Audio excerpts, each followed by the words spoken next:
Yeah. So let's go into the introduction, right? And for this year, I've also included all the videos. So all of this here is in the YouTube channel. Yeah. So this is very interesting, right? This module is very nice. It's easy to understand. You guys should score full marks in this year also. Right, so let's look at the first one there. Right, radical material advances can drive creation of new products or even new industries. But stable industries also employ materials scientists to make incremental improvements and troubleshoot issues with currently used materials. Right, so beside material characterization, the material scientist engineer also deals with the extraction of materials and their conversion into useful forms. Often the presence and absence or variation of minute quantities of secondary elements and compounds in a bulk material will have a great impact on the final properties of the materials produced. For instance, steel is classified based on 1 to 10 and 1 to 100 weight percentages of carbon and other alloy elements. Remember, I think we looked at the video with steel and what steel is made up of. No. We did? Oh, I'm sure we did. At the end of the lesson. Alright, okay. We didn't leave early.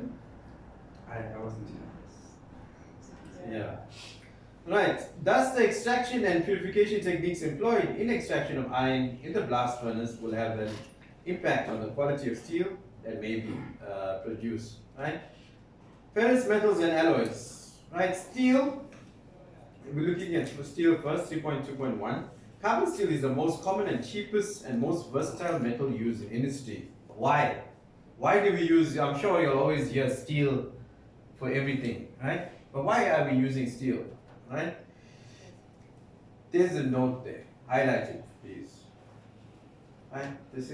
Comes out in the test exams. The note there, right? The note, it has excellent ductility, permitting many core forming operations.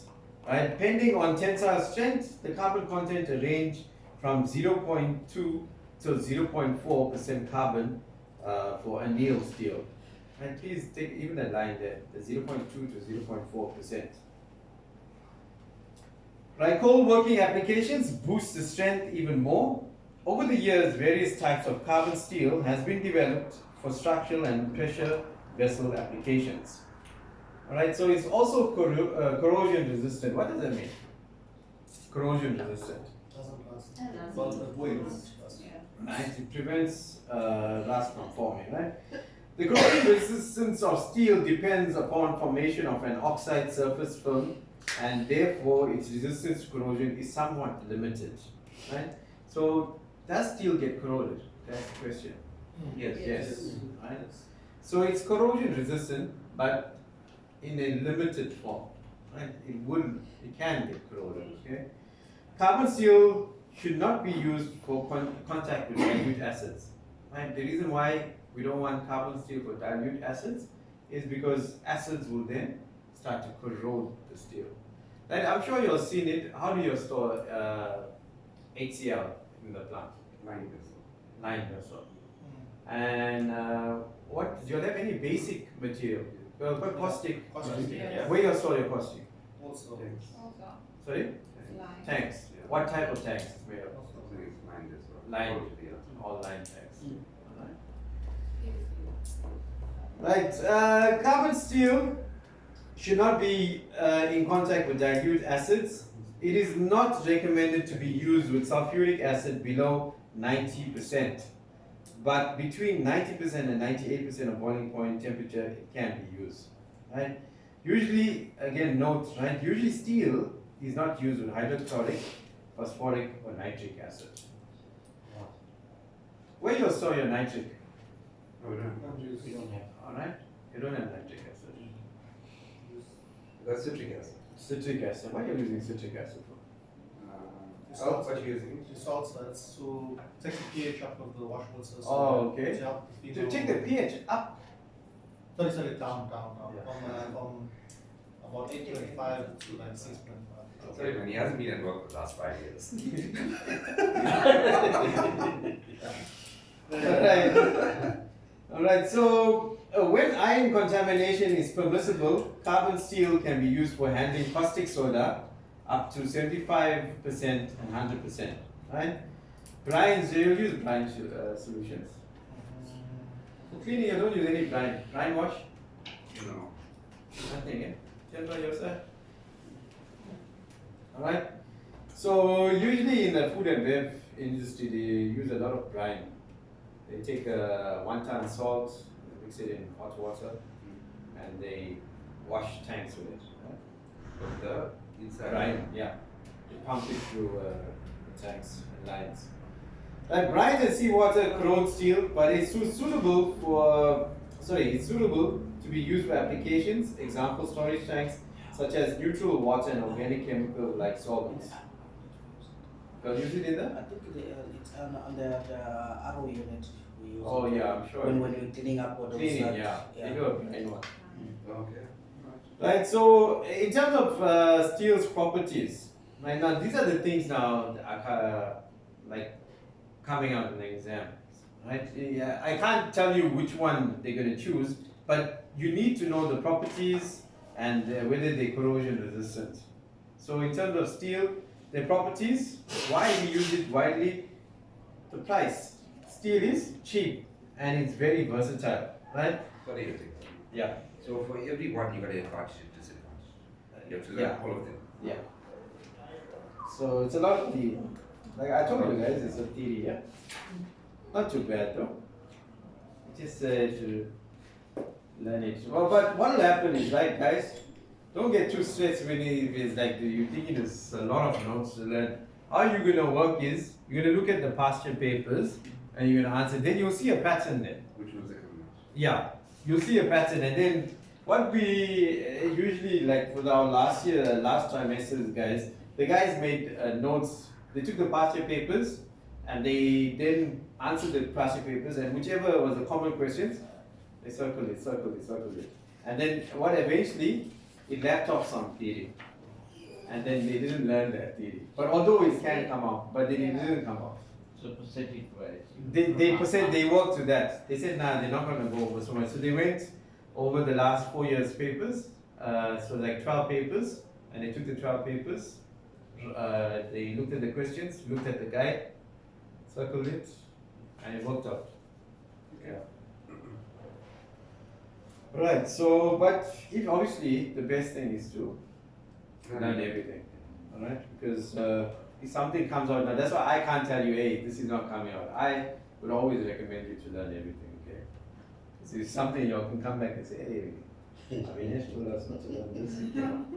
Right, so, yeah, properties, it's cheap and it's very versatile. It is very ductile, right? It is most weldable of all metals, right? In terms of its corrosion resistance, disadvantages, right? It is easily corroded by dilute sulfuric acid, right? Hydrochloric and phosphoric or nitric acid, right?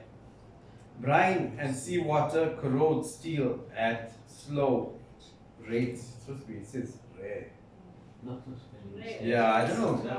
Slowly. So all of them is textbooks. So it's rate. It is not affected by concentrated sulfuric acid more than 90%, right? So caustic soda and organic materials and also neutral water. So that's the advantages there. Right? They don't say advantages, I don't know why, but that's the It's advantages. amazing, huh? Concentrated sulfuric acid. Yeah. Nothing happens. By dilute sulfuric The water acid. content. Yeah. Water. The water. Yeah, it's a water. It's hydrogen. No? Yeah. Yeah. Yeah. So, It's low concentrated acids are more corrosive than It's always, that's how it works. because of the water content. Right, so wrought iron, ferrous metal that includes a minutely and evenly distributed ions silicate fibers. Right, the iron silicate fibers is known as slag. Right, properties. So this is where, like, I'm sure anybody knows what's wrought iron. yeah. All right, you'll know if you'll. Names on Furniture. So you don't know. So this is where we come here to our video library.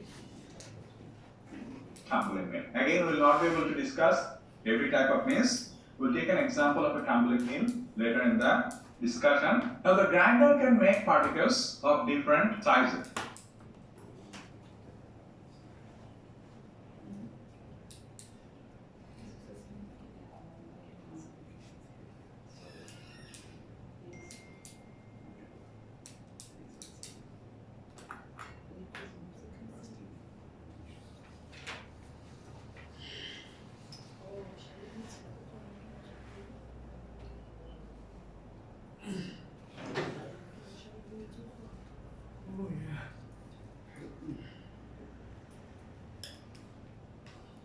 Yeah, so there's a video here. The Big Six Deals. Get the new Big Six Deals. That's 6 pieces of original recipe chicken, 2 regular mash and gravies, and 3 mini loaves. All for only $129.90. Save 36 Rand. KFC. It's finger licking good. T's apply. I would answer that very question. I think we've looked at this before, but it's been a little while, and that was probably in conjunction with some other information. Today, we'll just look at how do you tell if a piece of found, salvaged, or bought online material is really wrought iron or not. And this comes up because I just got a little care package in the mail from one of the viewers.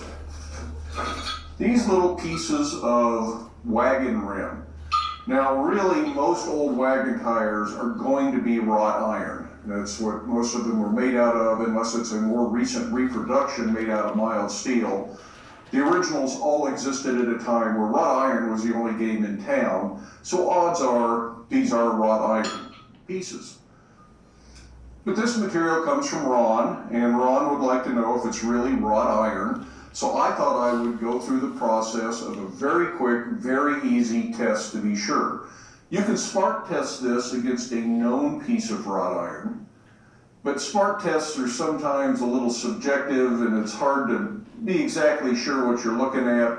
And if it's been contaminated because it's been in a coal fire, it might have a little more carbon at the point where you're spark testing it. Not always perfectly reliable. It's really the structure of the material that we're looking at to tell wrought iron. So let's go to the forge, let's get this hot, and let's find out if it's wrought iron. One of the things that tends to make wrought iron unique when compared to mild steel is the fact that it has a grain structure. It's made up of layers. The iron billet is drawn out, folded, forge welded, folded, forge welded over and over again to make up the wrought iron, and that results in layers with some silica inclusions from the silica sand that was used as flux. And it's much like wood then. It's a bunch of interlocking layers, and it has some characteristics of wood, namely that it will split easily along the grain. And that's the best way to test for wrought iron. Let's start by trying to split a piece of mild steel to see how it behaves as a comparison.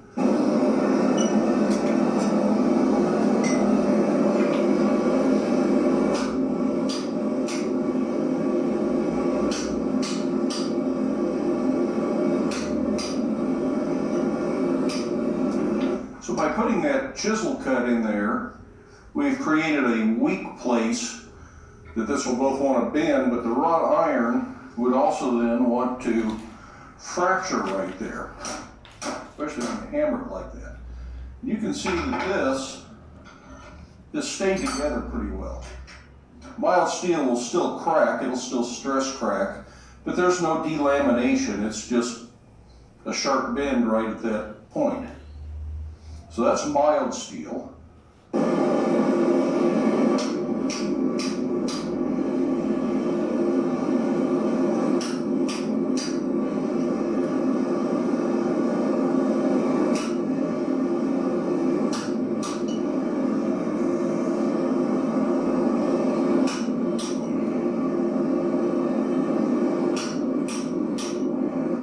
And we can do the same thing with the piece of wagon rim and see if it behaves any differently. And if it doesn't, then I might find something I know is wrought iron, just to compare. But this really does show exactly what we're looking for.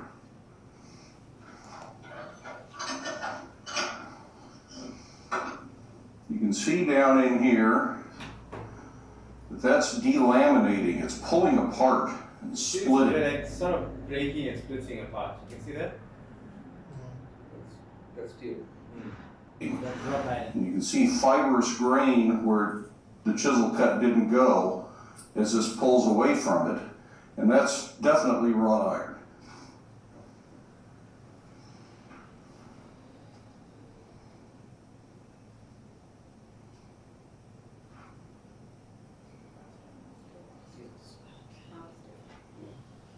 Alright, let me show you the properties.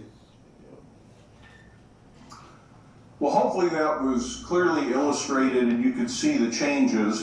But even if you couldn't on the video, if you do it in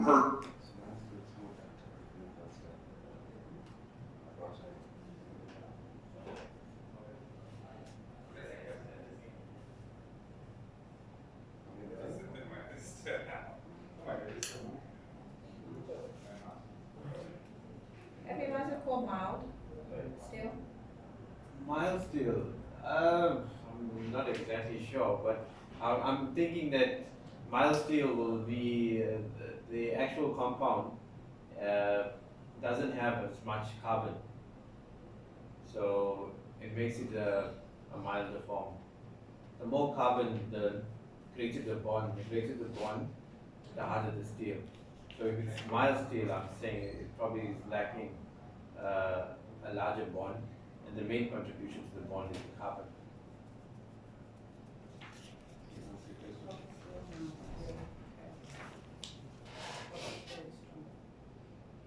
Yeah, more carbon, more bonds.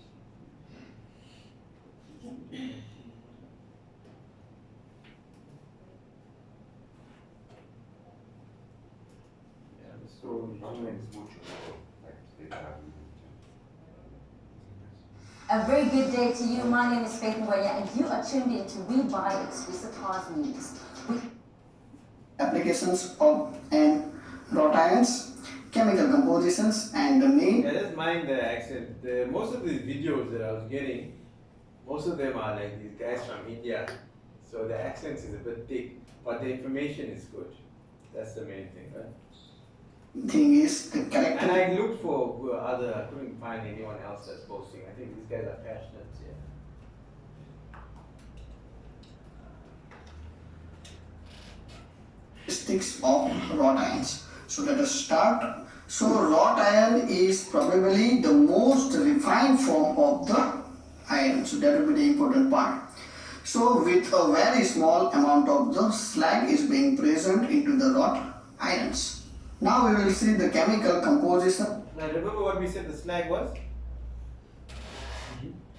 And Yes. Iron silicate fibers, right? Which you saw there when you went. Is that the same slag when you weld? No, the slag that. Could be, yeah. Could be. I'm not no, sure. I don't know. I'm not sure. Sorry, Sons might of- ask the brain now. Very small amount. Huh? Very small amount. Yeah, it's a small amount In what sense? of iron silicate fiber, which is the slag. Yeah, I think a lot of these things is small. Makes the You can see here, so the wrought iron is made up of carbon, guys, 0.02 to 0.3%, silicone, manganese, sulfur, right? Phosphorus, and then the slag is 0.05, right? And then the iron, which is the remainder, Fe. More than 99% is Yeah. iron. You can see that. It's only, everything is not even a percent, it's like 0.05, 0.02. I think silicone is 0.1, which is quite great there. But yeah, but slag can be from anything from 0.05 to 1.5%. So like Bilal is saying, 90% or more is made up of iron. So what you're saying is the slag distinguishes between wrought iron and Yeah, that's the main thing. That's what I was trying to The show you. slag. Yeah, the slag. the center of slag. Yeah, that's it. Right? Right. So Mars will have everything else except the slag. Slag. Yeah. All right. So yeah, I'm not gonna go too much into the videos. We'll just kill the time. I'm just trying to get into his notes here. He's just explaining the.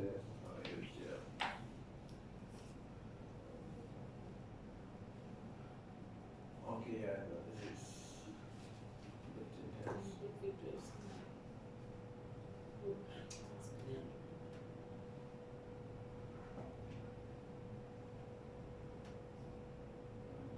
Application, what the application?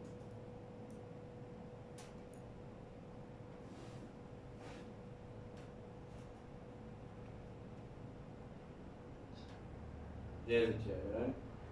So yeah, so the properties and application of wrought iron, right? So the fibrous structure of wrought iron, right, improves its strength and fatigue. So by adding that iron silicate fibers, it's increasing the strength and fatigue and corrosion resistance of the iron. It is highly malleable and ductile, right? So you can remember you can bend it, right? And will be able to be used for making hooks and chains, right?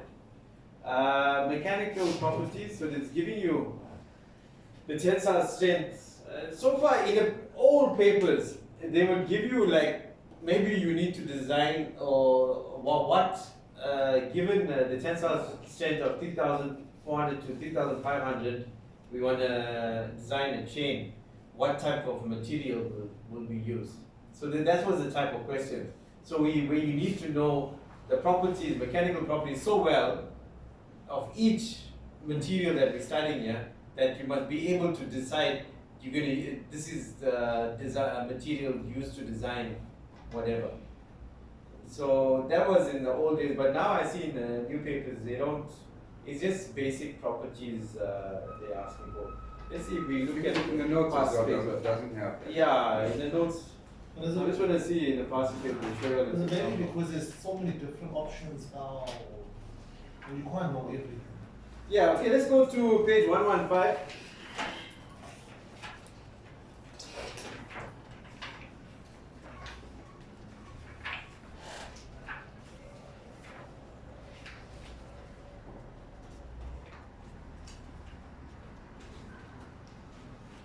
In page 115, we're looking at question. So question 1, you guys know how to do that, right? Remember I showed you how to prove that Reynolds number is dimensionless, right?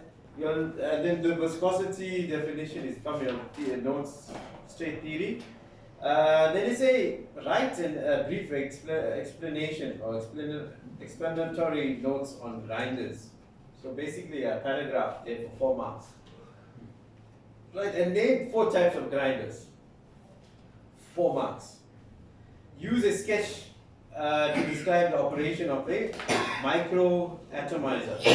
Remember I told you? It's only, if you look at the, let's go to the memo. Turn to the back.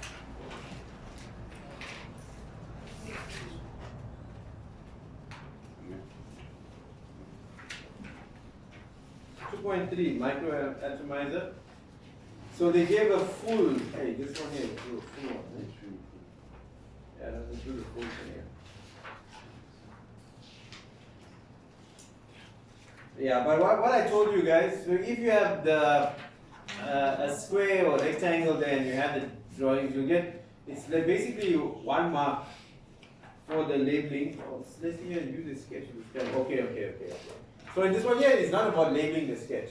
It's about using the sketch to describe what a micro atomizer is. So basically they want a paragraph or 2 paragraphs to describe everything, and you might get 1 mark or 3 marks for the sketch. Right, this one here is not broken down. I'll show you all the newer papers. Right, so that takes care of reduction equipment. Let's go to question 3. Right, now these are the type of questions that you can get, right? Why is it more economical to use oxygen rather than air in chemical industries? Right? Define oxidation. So this here is later on in this chapter. Not this chapter, in chapter 4.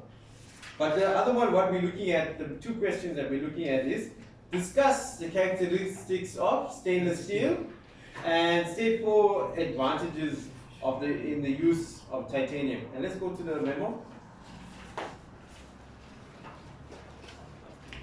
Right, on page 120, the memo is on page 120. Question 3, the memo page 120.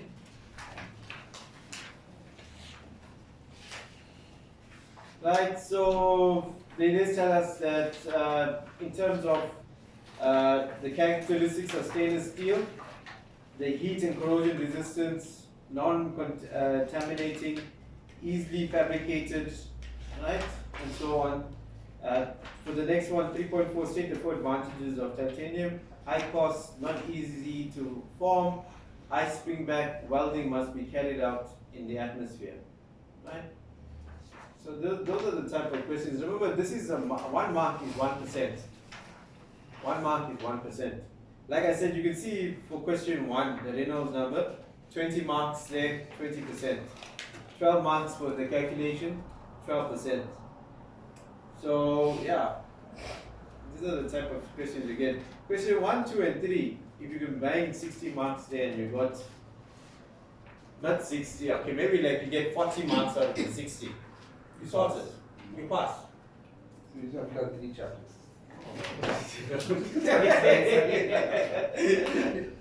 Yeah, so I'm just saying you get, it's like 4 questions and it's coming out from each module, right? And then, yeah. It's easy to pick marks up everywhere. So 5 questions. Yeah. So yeah, with the theory, guys, you can see now it's not too bad. But you need to give us some. Remember, we haven't studied in a long time, so Yeah. some techniques and tips on how to learn these things. Yeah. Is there anything you can? Yeah, there's No, no, the thing a is mega easy. memory course if you want to do it. Study what? Mega memory.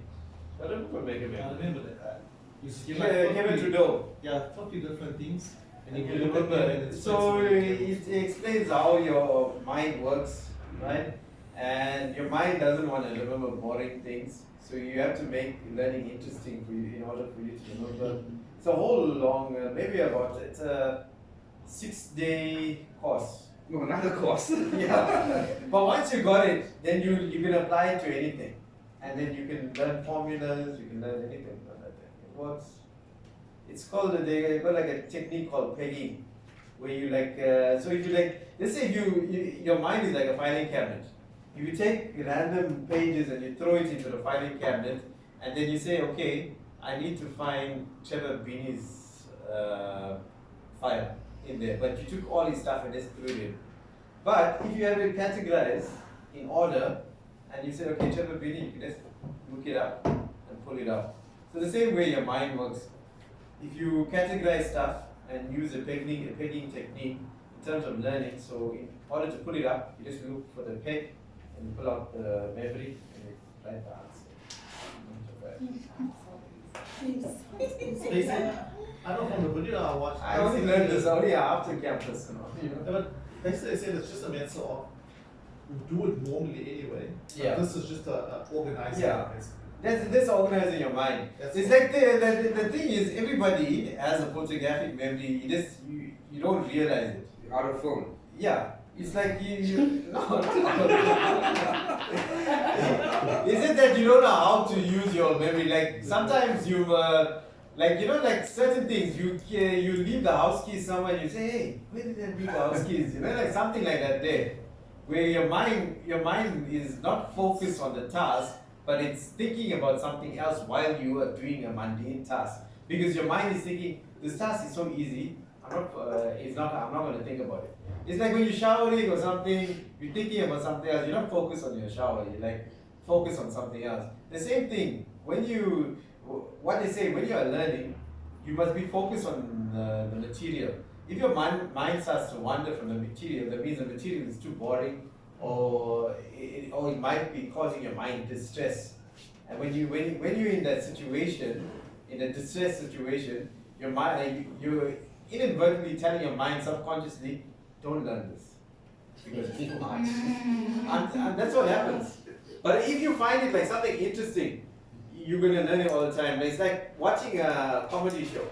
Like you can remember jokes from like maybe a Trevor Noah comedy or something like that there, or you can remember lyrics to a song because your mind is focused, you enjoy it, and then it just like picks it up just like that there. So the same thing. If you make learning interesting, then your mind will be able to pick it up. Yeah, especially for these modules, the memory techniques can work.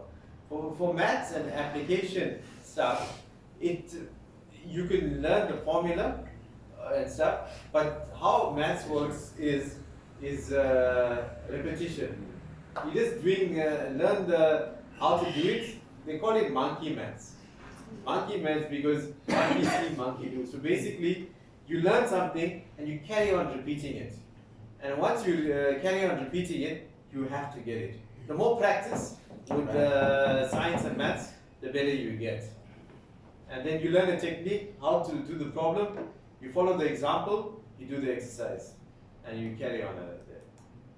But if you don't, what happens is, for maths and stuff, if you don't apply, like you could be able to, in the board, probably when Rowan and Jaffet are speaking, you're able to understand everything they're doing.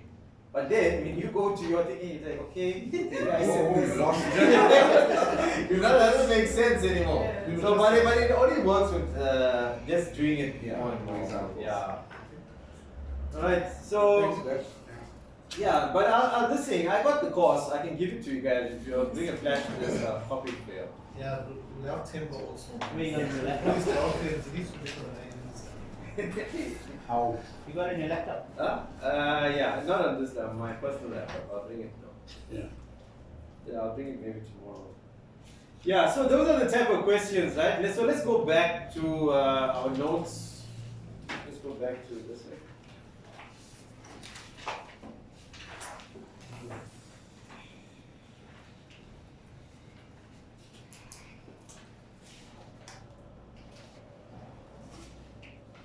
Right, so yeah, we're on page 27, the same wrought iron, right?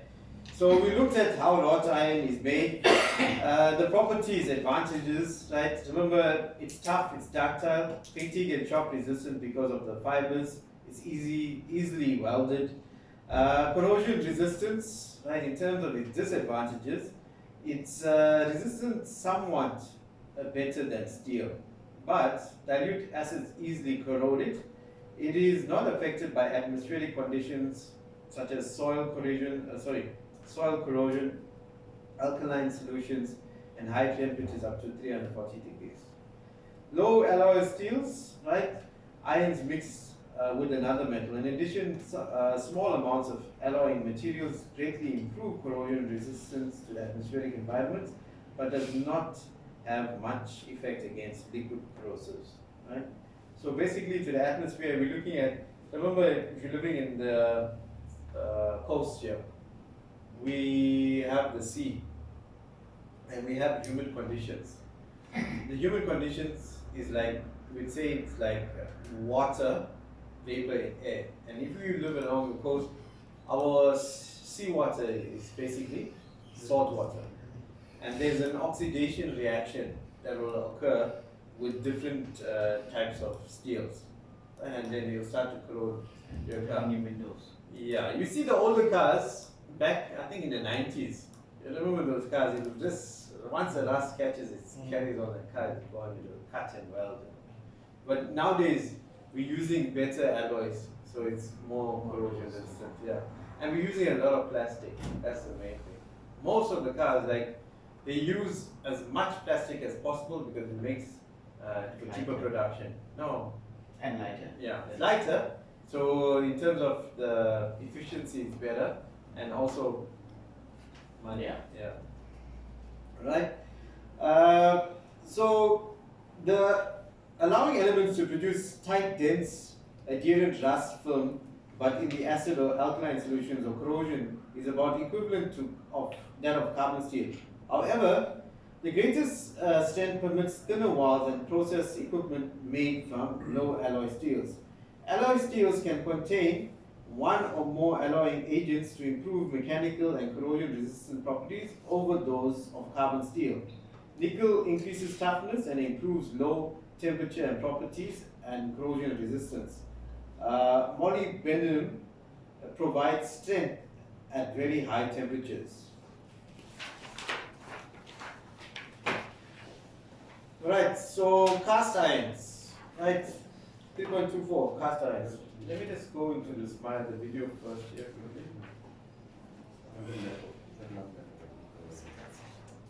So you got mild steel, then you get low alloy steel. Yeah. Low alloy steel is a mixture. Yeah, we need to watch the video. No?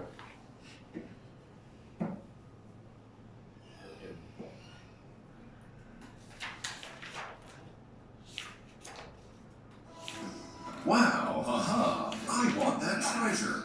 How can I get it? Let me get some water and now lava. Oh no, the treasure's gone. Try again. Ah no, let me think. Let me get rid of the lava first. Gotcha. Let's move on. Oh no, I did it wrong.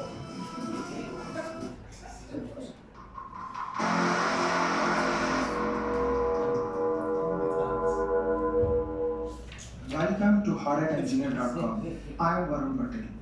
Visit my website hardendengineer.com to learn more about piping. In this lecture, we are going to learn about what is alloy steel is.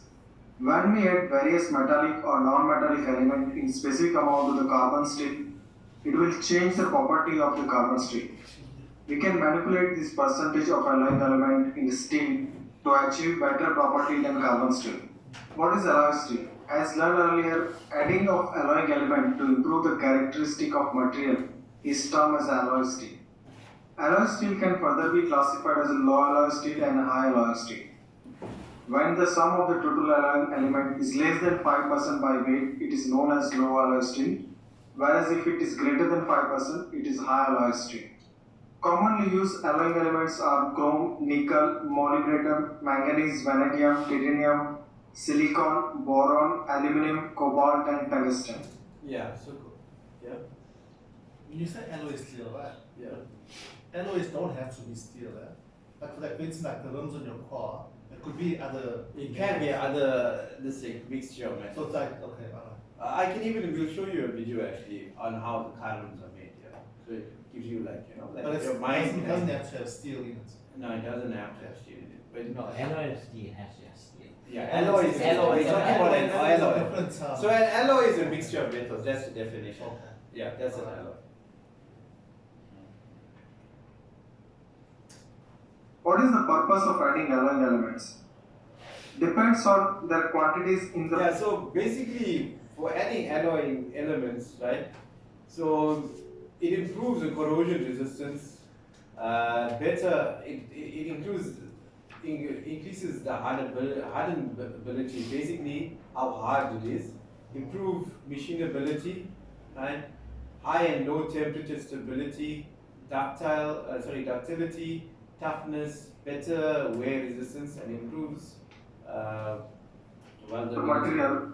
This element affect the material property such as corrosion resistance, hardenability, machinability. It will also impact the temperature stability of the material, ductility, toughness. Alloying elements improve the wear resistance and weldability of the material. Alloy steel can be used in a process area where carbon steel has a limitation, such as high temperature services, low temperature services, and high pressure services. Common alloy steel grade that used in piping are, for the pipe it is ASTM A335 grade P1, P5, P11. For rock product ASTM 234, WP1, WP5. For forge fitting it is ASTM A182F, 21F5, F9, F11, etc. Let's summarize what you have learned in this lecture. You learn about what is alloy steel is.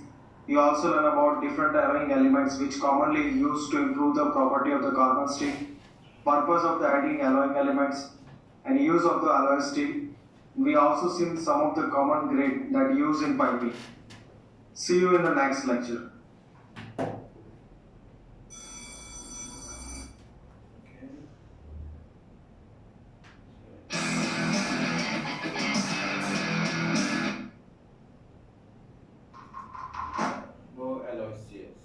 And its properties. Hello everyone.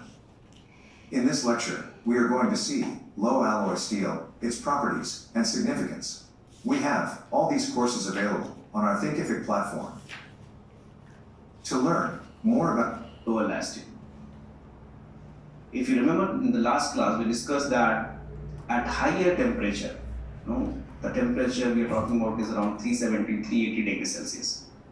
So when we use carbon steel, okay, which is our most preferred material, most of the time we are going to use that because it's very good for low and intermediate temperatures, very cost effective, most widely used, okay, easy to fabricate, lots of advantages are there. But when we go to temperature around 370, 380, what is the problem it sees? Anyone can tell? At 370, 380 degrees Celsius, what is the, yes, Imash, exactly right. So creep happen, need to happen, just not the steel. So if you Alright, so let's look at the classification of materials here. Yeah, so this here breaks down this is what we got in our whole module here, right? Looking at in terms of materials, ferrous, right, and non-ferrous, right? Remember, it's made up of more than 50% of iron, right? Non-ferrous, it sometimes has no iron, but sometimes it does include iron, right? Types of ferrous, we looked at carbon steel already. We're looking now at low alloy steel. We looked previously to this video, high alloy steel, right? Non-ferrous, we're looking at Monel. Okay, this year, don't worry about this year, so you know one thing. But you remember I was explaining to Nikki here, in terms of carbon steel, we've got low carbon steel, medium carbon, and high carbon steel, right? The more the carbon bonds, right, the stronger the material. The higher the carbon bonds, the higher the material. Right? You'll understand why though. You'll understand why. So just say, for example,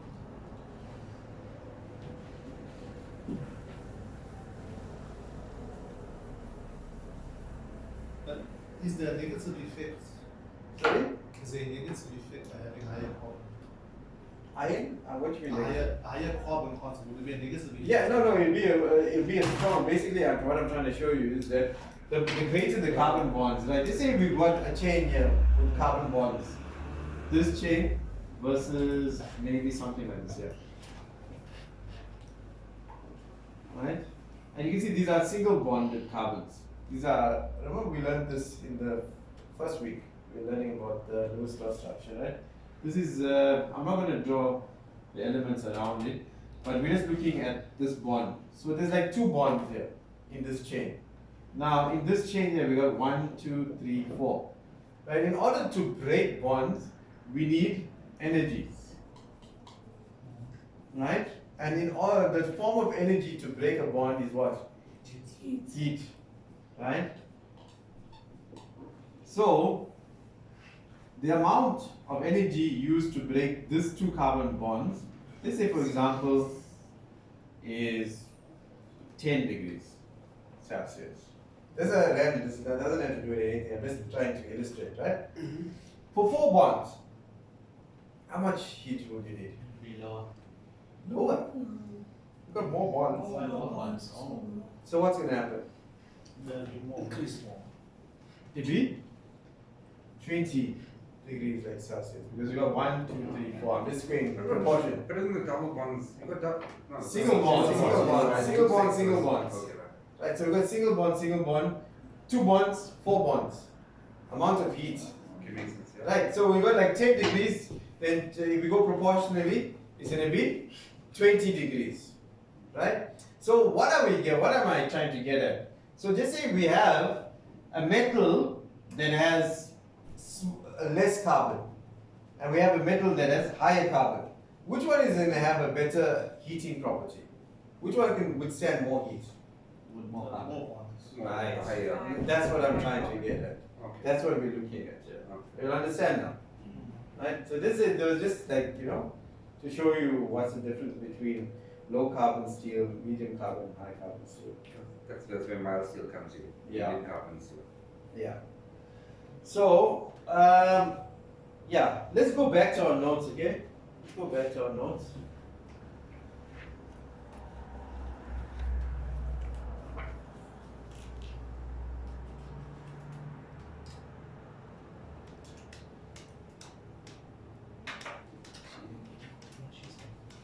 Right, so we're looking, go to page 28 on the top. We're gonna just do cast iron, then we'll stop there, right? Right, so cast irons. Right, so igniting a mixture of pig iron, scrap iron, coke in furnace by using blast of hot air makes cast irons. The molten iron is poured into molds such as manhole covers, gutterings, and drain pipes. The properties of cast irons, the advantages. It is extremely hard, but unfortunately it is very brittle and will fracture if struck by a sharp blow, and can be welded with proper techniques. Corrosion resistance, right? Disadvantages. It's easily corroded by dilute acids and acid salt solution. It is not affected by atmospheric corrosion, right? Neutral waters and soils, concentrated acids, alkaline solutions, right? So that's basically cast irons. If you watch this video, what's pig iron? Pig iron, it's, I don't know, it's just like a type of iron that you which is based on study of cast iron. In today's session, we are going to study composition, characteristics, and application of cast iron. Before moving over today's session, let's have a look on major outcomes of this presentation. At ferrous cast, in our previous session, we have seen this classification. Engineering materials basically divided into two types, metals and non-metals. These plastics, ceramics, composites comes under non-metals. You also did in this thing also, remember? In chemops. You remember this in chemops? That's what happened, we just copied. You did this by the way, but anyways, there was a whole chapter about ceramics, composites, plastics, and metals there. Okay? Oh, right, yeah. Metals are classified into two types, ferrous metals and non-ferrous metals. In ferrous metals, iron acts as major component, and in non-ferrous metals, iron does not play role of major component. Then ferrous metals further classified into steels and cast irons, which we are going to study today. Here is categorization of ferrous materials on the basis of percentage of carbon present in it. If percentage of carbon present in iron is less than 0.01%, then material called as pure iron. Means for pure iron we have permitted the mixture of 0.01% of carbon. The next one, if the percentage of carbon more than 0.1% and less than 1.8% or 2%, that is called as steels. This value 1.8% or 2% is taken from two different books, but generally we consider it as 1.8%. Means when the percentage of carbon ranges between 0.01% to 1.8%, then we can call that material as a steels. Then third one, if the percentage of carbon crosses the limit of 2% and further increases, then the material is called as I'd like for you all to take this down, guys. Just take this down. But then, does that mean that cast iron is stronger than steel? Yeah, that's what they, according to, remember I showed you all now how it works. Yeah, but I don't think so. Yeah, if you look at the cast iron, you saw the cast iron pots compared to the steel pots. The working pots. Yeah. Yeah, Strong. yeah, it's strong with heat, but if you try to break it, But It's solid, brittle. it's That's solid, yeah. that's the problem. That's the Putting more difference. carbon. Yeah. Become brittle. Yeah, if you're not looking at this, you're looking at in terms of strong as in heat resistance. Yeah. But it says here it will break easily, yeah? Yeah. If you yeah, it does break do, it. So there's different types of stress. Remember, you got heat resistance, yeah. and then you got a stress where you exerting a force. The force stress is not the same as heat stress.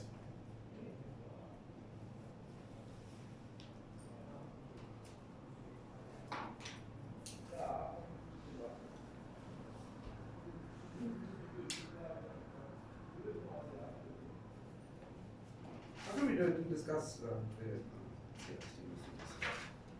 Yeah, when it comes But to why does it say 1.8 or 2? Yeah, because Why sometimes can't you you can say have, 2%? it's in the range. In the range of that day.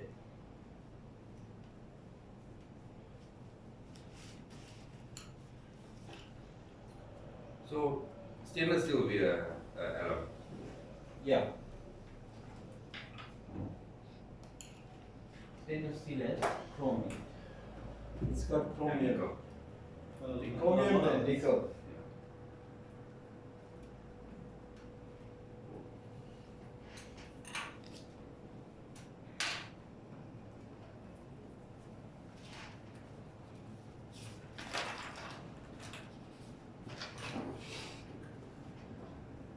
Alright, so got that down, guys. Sorry, go back to the slide. So steel and cast iron, the carbon's almost the same. Yeah, The range. almost the range. But it can obviously, it's not the same, but it's within the same range. No, nothing needs less than. That's That's the how same. it's You can see less it's than better 2% less than steel, greater than 2%. Yeah, it's cast iron. closely. You can see it's less than 1.8, and this one is more than But 1.8. But then is there anything else that makes it different that it's so? Doesn't make sense. Oh, it makes sense. The 2%. Yeah, No, but it's not telling you that it's stopping at 2%. I can understand if it says less than 1.8 and anything from Yeah, no. 1.8. So what you do? It's not telling you that it's stopping at 1.8. It's saying that the range is 1.8 to 2%. So anything more than, let's say we take out 1.8%. So it's going to be anything less than 2% and anything more than 2%. You get it? It's confusing because they say 1.8 or 2%. that You must was take out that like 1.8 or It- 2%. That's what Benny It was shouldn't be saying. there. It was going to be, but It's confusing. basically it's saying is less than 1.8%. Okay, let's take out 1.8%, right? Just focus on the 2. 2% is easier. So anything less than 2% Yeah. for carbon will be steel. Anything more than 2%. You get it now. Like anything 2%, it can be like 90%. Right? You can go up to maybe 100%. Anything more. You should just put one figure. No, I think what happened was this guy didn't have the exact figure, so he didn't want to be wrong. So he's probably like, Or maybe he there's probably is like different- 1.92 or 1 point something like that. There. Maybe there's different definitions on it. That's why. No, there's not different. He wasn't the same. It's not a, yeah. But it's amazing, a little bit like that makes such a difference. Yeah. Alright, so we'll stop there, guys. So let's go quickly. I'm gonna give you all some stuff to check for. You're gonna have another chemistry with us Huh? after this? Yeah. I'll No, have. I'm saying. Oh, another. Oh, physics, okay, yeah. We'll have two Science. chem plants and no, maybe we'll have two chemistries. Chemistry, Yeah. Because we are heading, as you said. with- Yeah. Okay. We'll have two chemistries. And also, if you can get a chance to. But it's the same thing because I'm not gonna see you for chemistry tomorrow. You know what I'm saying? It's either way. Yeah. Yeah. Because Jaffer will do two science tomorrow. Yeah, that's gonna be a long one. First, No, yeah, but he needs that. iron, which is our today's topic. Yeah, we'll stop here. First of all, we will have general information about cast iron. Pig iron, I think, is naturally. It is obtained from remelting the pig iron in presence of coke or limestone. Coke or limestone provides the carbon molecules to the melting iron.